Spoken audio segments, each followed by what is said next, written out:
ओम नमो भगवते वासुदेवाय। जय श्री कृष्णा। राधे राधे। आप और आपके पूरे परिवार पर भगवान विष्णु की कृपा सदा सर्वदा बनी रहे।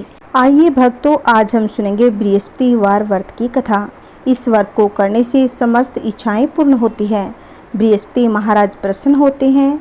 धन, विद्या, पुत्र तथा मनवांछित फल की प्राप्ति होती है। परिवार में सुख शांति बनी रहती है। इसीलिए यह व्रत सबसे श्रेष्ठ, अति फलदायक है। मन, कर्म और वचन से शुद्ध होकर मनोकामना पूर्ति के लिए इस कथा को अवश्य सुनना चाहिए। इस कथा को सुनने से भगवान विष्णु आपकी सभी मनोकामनाएं पूर्ण करेंगे। आइए भक्तों, पूरी श्रद्धा प्रसन्नचित्त मन से इस कथा को शुरू करते हैं। एक बार प्रेम से बोलिए विष्णु भगवान की जय, माता लक्ष्मी की जय। प्राचीन समय की बात है। एक बड़ा प्रतापी तथा दानी राजा था। वह प्रत्येक गुरुवार को व्रत रखता एवं पूजा करता था। यह उसकी रानी को अच्छा नहीं लगता। न वह व्रत करती, न ही किसी को एक पैसा दान में देती। राजा को भी ऐसा करने से मना किया करती। एक समय की बात है कि राजा शिकार खेलने वन को चले गए। घर पर रानी और दासी थी। उस समय गुरु बृहस्पति साधु का रूप धारण कर राजा के दरवाजे पर भिक्षा मांगने आए। साधु ने रानी से भिक्षा मांगी तो वह कहने लगी, हे साधु महाराज, मैं तो इस दान और पुण्य से तंग आ गई हूँ। आप कोई ऐसा उपाय बताइए जिससे यह सारा धन नष्ट हो जाए और मैं आराम से रह सकूं। साधु रूपी बृहस्पति देव ने कहा, हे देवी, तुम बड़ी विचित्र हो। संतान और धन से भी कोई दुखी होता है। अगर तुम्हारे पास अधिक धन है तो इसे शुभ कार्य में लगाओ, जिससे तुम्हारे दोनों लोग सुधरेंगे। परंतु साधु की इन बातों से रानी खुश नहीं हुई। उसने कहा, मुझे ऐसे धन की आवश्यकता नहीं जिसे मैं दान दूं तथा जिसको संभालने में ही मेरा सारा समय नष्ट हो जाए। साधु ने कहा, यदि तुम्हारी ऐसी ही इच्छा है, जो जैसा मैं बताता हूँ तुम वैसा ही करना। बृहस्पतिवार के दिन तुम घर को गोबर से लीपना, अपने बालों को पीली मिट्टी से धोना, केसों को धोते समय स्नान करना, राजा से हजामत बनाने को कहना, भोजन में मांस मदिरा खाना, कपड़ा धोबी के यहाँ धुलने डालना।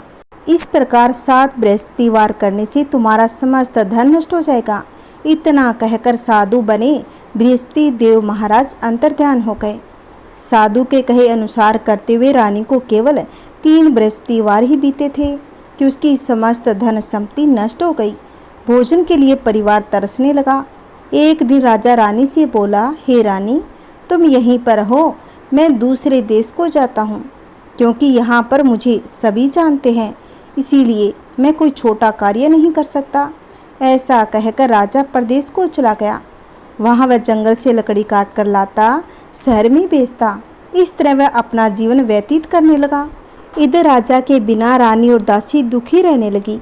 एक समय जब रानी और दासी को 7 दिन बिना भोजन के रहना पड़ा, तो रानी ने अपनी दासी से कहा, हे दासी, पास ही की नगर में मेरी बहन रहती है, वह बड़ी धनवान है, तो उसके पास जा कुछ ले आ, ताकि थोड़ा बहुत गुजर बसर हो जाए। दासी रानी की बहन के पास गई। उस दिन बृहस्पतिवार था। रानी की बहन उस समय बृहस्पतिवार की कथा सुन रही थी। दासी ने रानी की बहन को अपनी रानी का संदेश दिया, लेकिन रानी की बहन ने कोई उत्तर नहीं दिया। जब दासी को रानी की बहन से कोई उत्तर नहीं मिला तो वह बहुत ही दुखी हो गई।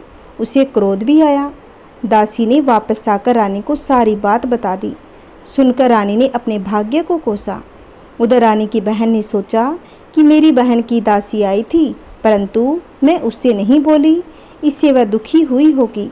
कथा सुनकर पूजन समाप्त कर वह अपनी बहन के घर गई और कहने लगी, हे बहन, मैं बृहस्पतिवार का व्रत कर रही थी, तुम्हारी दासी गई, परंतु जब तक कथा होती है तब तक न उठते हैं न बोलते हैं, इसीलिए मैं नहीं बोली।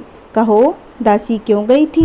रानी बोली, बहन, हमारे घर अनाज नहीं था। ऐसा कहते कहते रानी की आंखें भर आई। उसने दासियों समेत भूखा रहने की बात भी अपनी बहन को बता दी। रानी की बहन बोली, देखो बहन, बृहस्पति देव भगवान सभी की मनोकामनाएं पूर्ण करते हैं। देखो, शायद तुम्हारे घर में अनाज रखा हो। यह सुनकर दासी घर के अंदर गई तो वहाँ उसे एक घड़ा अनाज का भरा हुआ मिला। उसे बड़ी हैरानी हुई। क्योंकि उसने एक एक बर्तन देख लिया था। उसने बाहर आकर रानी को बताया। दासी रानी से कहने लगी, हे रानी, जब हमको भोजन नहीं मिलता तो हम व्रत ही तो कर रहे थे, इसलिए क्यों न इससे व्रत और कथा की विधि पूछ ली जाए। दासी के कहने पर रानी ने अपनी बहन से बृहस्पतिवार व्रत के बारे में पूछा। उसकी बहन ने बताया, बृहस्पतिवार के व्रत में चने की दाल और मुनक्का से विष्णु भगवान का केले की जड़ में पूजन करें तथा दीपक जलाएं, पीला भोजन करें तथा कथा सुने। इससे गुरु भगवान प्रसन्न होते हैं, मनोकामना पूर्ण करते हैं। व्रत और पूजन की विधि बताकर रानी के बहन अपने घर लौट आई। रानी और दासी दोनों ने निश्चय किया कि बृहस्पति देव भगवान का पूजन जरूर करेंगे। 7 रोज बाद जब बृहस्पतिवार आया तो उन्होंने व्रत रखा। गुड़साल में जाकर चना और गुड़ बीन लाई तथा उसकी दाल से केले की जड़ तथा विष्णु भगवान का पूजन किया। अब पीला भोजन कहाँ से आए? दोनों बड़ी दुखी हो गए, परंतु उन्होंने व्रत किया था, इसीलिए बृहस्पति देव भगवान प्रसन्न थे।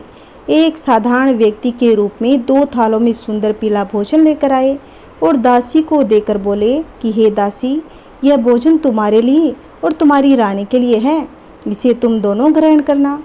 दासी भोजन पाकर प्रसन्न हो गई।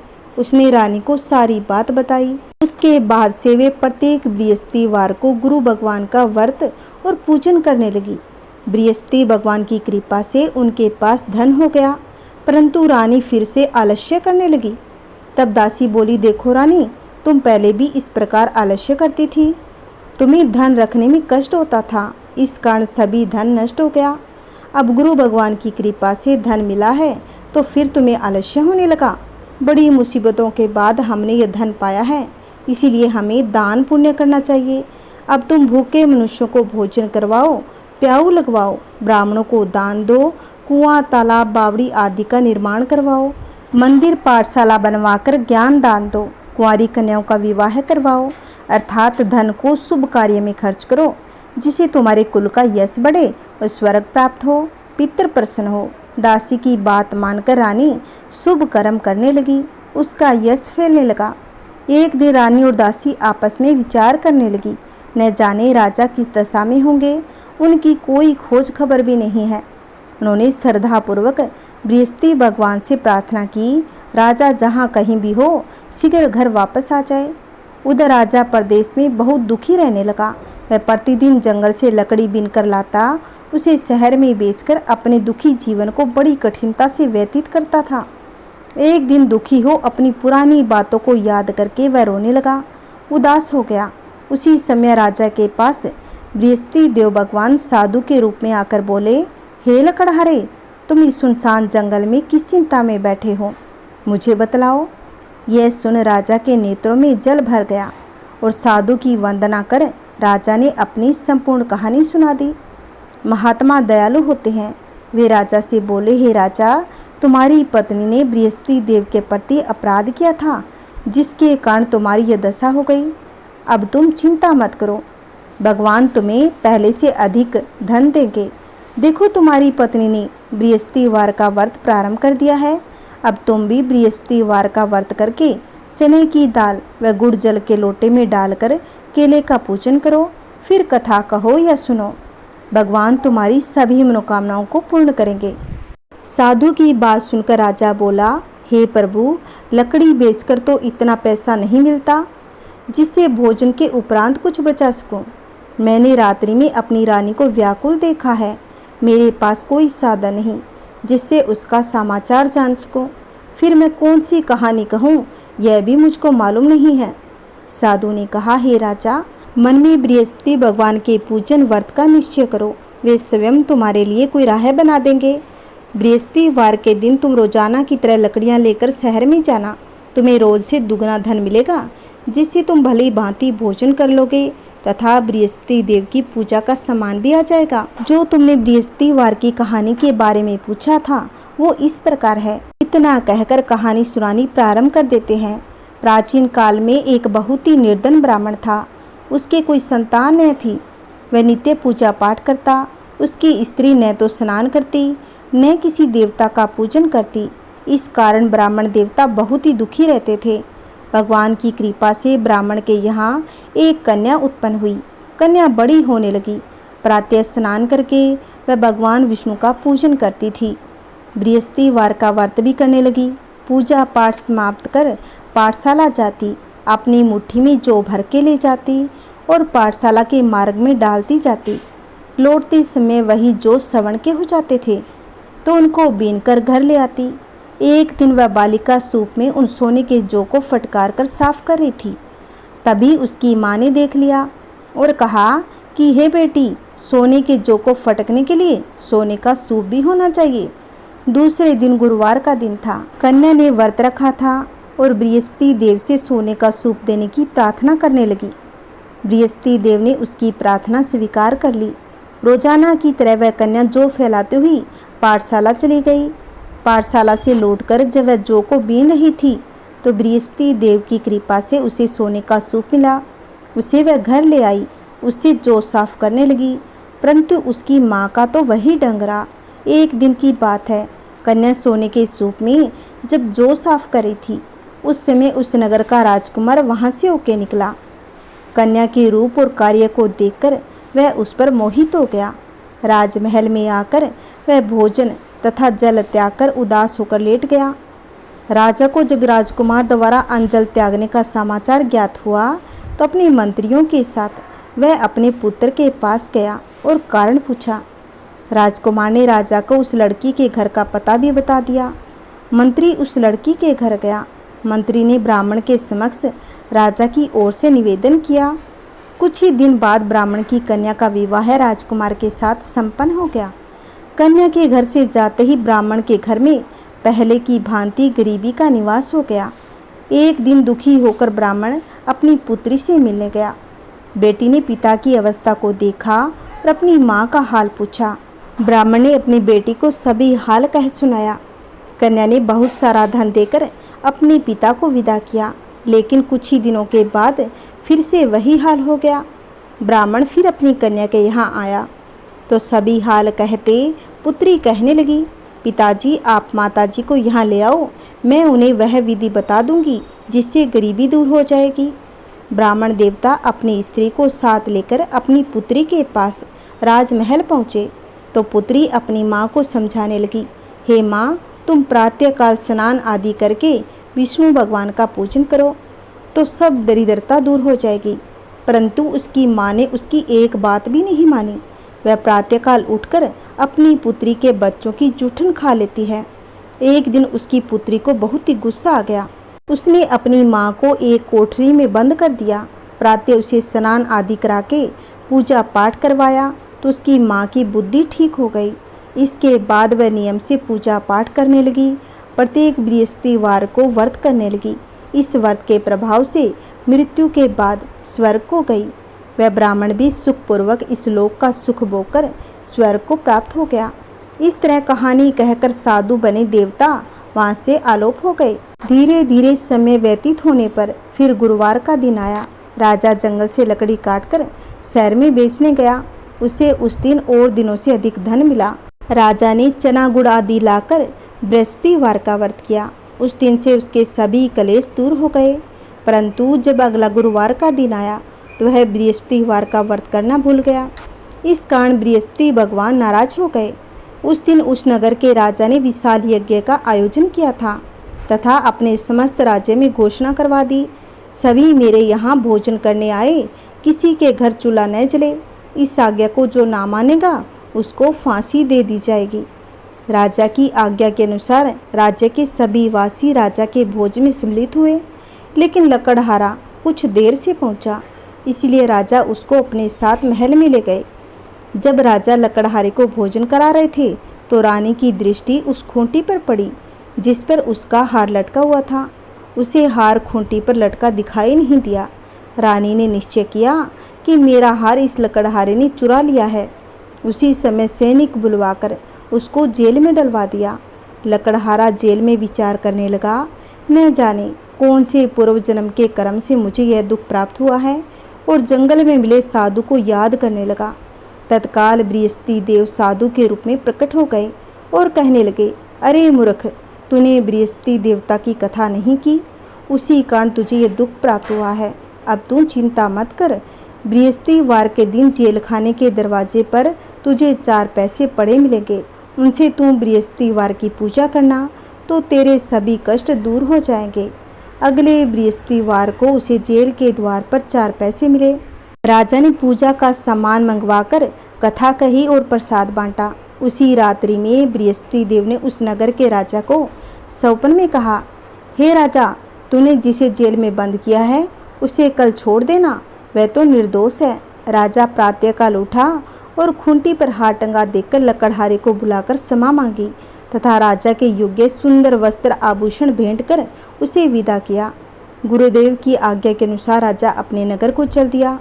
राजा जब नगर के निकट पहुंचा तो उसे बड़ा ही आश्चर्य हुआ।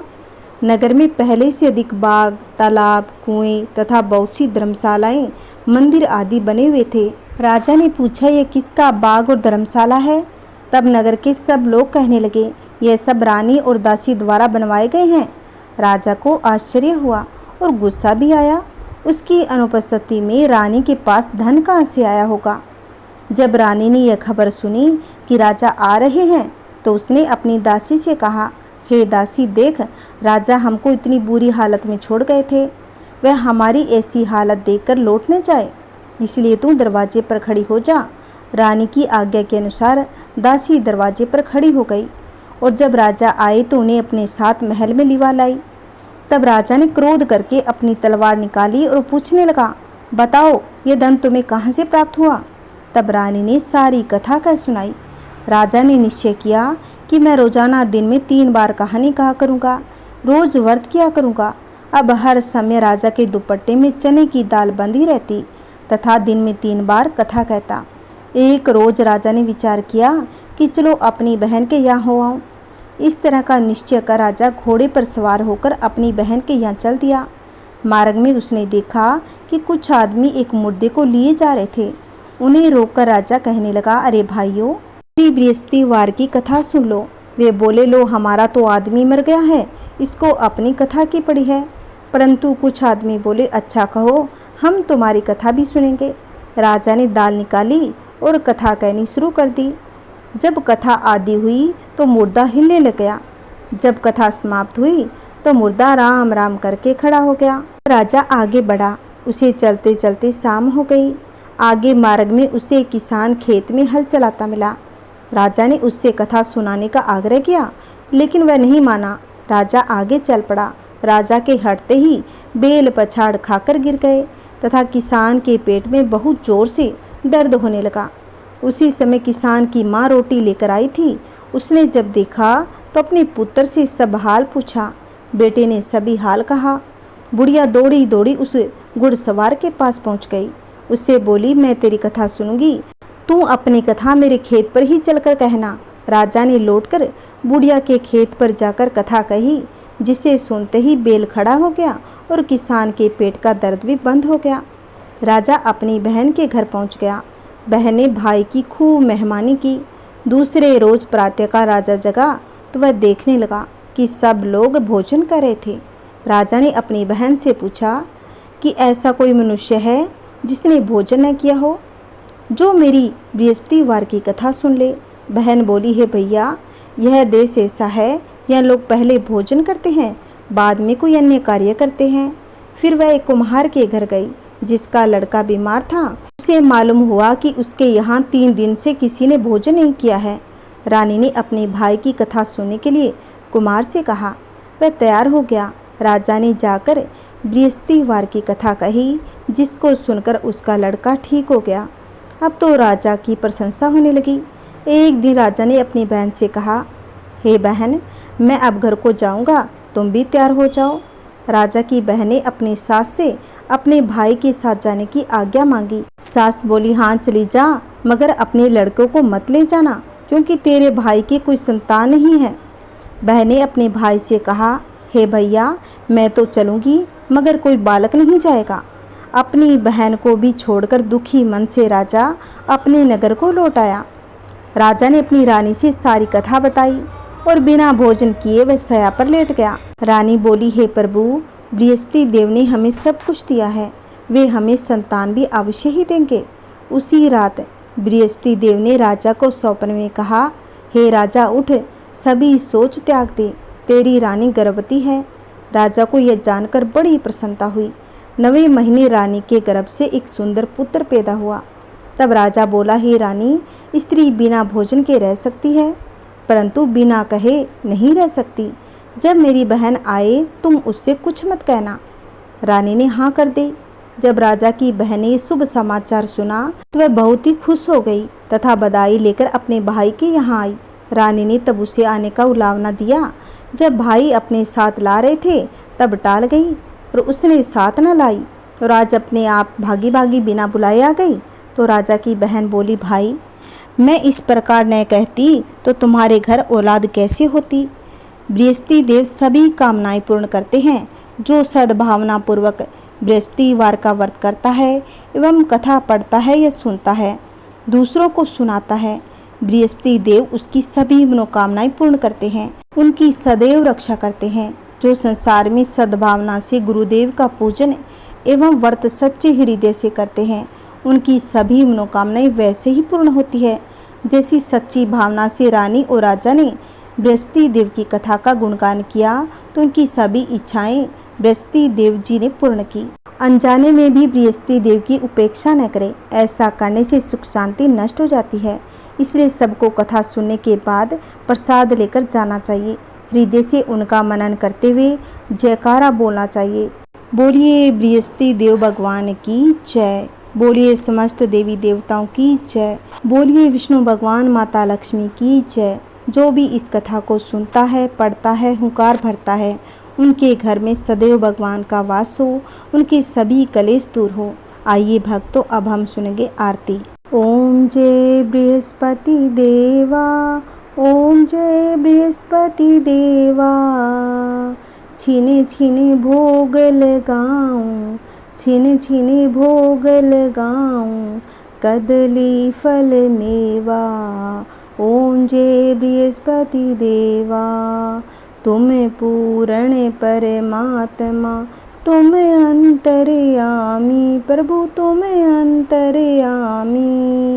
जगत पिता जगदीश्वर, जगत पिता जगदीश्वर, तुम सबके स्वामी। ओम जय बृहस्पति देवा। चरणामृत निज निर्मल, सब पातक हरता, प्रभु सब पातक हरता। सकल मनोरथ दायक, सकल मनोरथ दायक, कृपा करो भरता। ओम जय बृहस्पति देवा।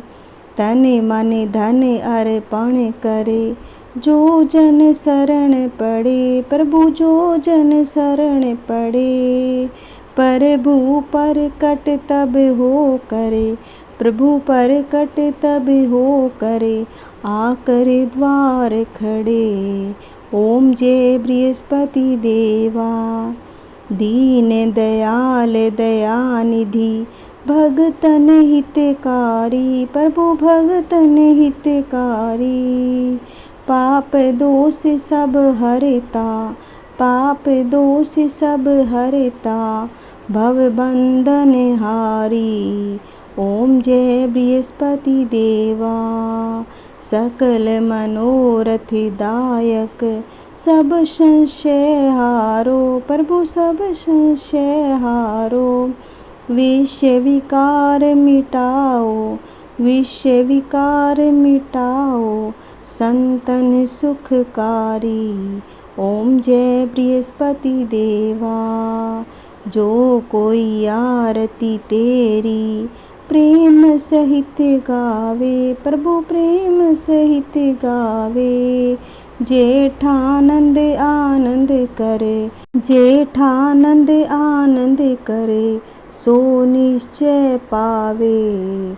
ओम जय बृहस्पति देवा। ओम जय बृहस्पति देवा। बोलो विष्णु भगवान की जय। बोलिए माता लक्ष्मी की जय। जय श्री कृष्णा। राधे राधे। ओम नमः शिवाय।